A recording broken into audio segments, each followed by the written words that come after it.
Welcome to ప్రజా ప్రకాశం news. రాష్ట్రంలో గత నెల 13వ తేదీలో జరిగిన 4వ విడత సార్వత్రిక ఎన్నికల అనంతరం జూన్ 4వ తేదీ ప్రకాశం జిల్లా ఒంగోలు రైస్ కాలేజీ నందు మంగళవారం నాడు నిర్వహించిన ఓట్ల లెక్కింపులో దర్శి నియోజకవర్గ వైఎస్ఆర్ కాంగ్రెస్ పార్టీ ఎమ్మెల్యే అభ్యర్థిగా బూచేపల్లి శివప్రసాద్ రెడ్డి ఘన విజయం సాధించారు. ఈ విజయంతో జిల్లాలో వైసీపీ ఎమ్మెల్యేగా విజయం సాధించిన వారిలో ఆయన రెండో వారు కావడం విశేషం. ఈ ఎన్నికల విజయంలో దర్శి వైఎస్ఆర్ కాంగ్రెస్ పార్టీ అభ్యర్థి బూచేపల్లి శివప్రసాద్ రెడ్డి తన సమీప అభ్యర్థి శ్రీమతి గొట్టిపాటి లక్ష్మిపై 2597 ఓట్ల మెజార్టీతో గెలిచినట్టు నిర్ధారించి ఎన్నికల రిటర్నింగ్ అధికారి లోకేశ్వరరావు బూచేపల్లికి డిక్లరేషన్ పత్రం అందజేయడం జరిగింది.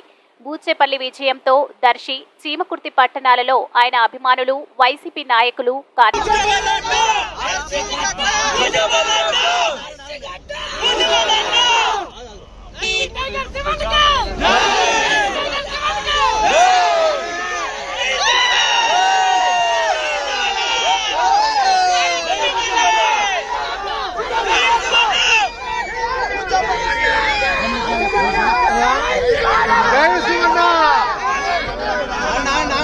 జై శివన్న.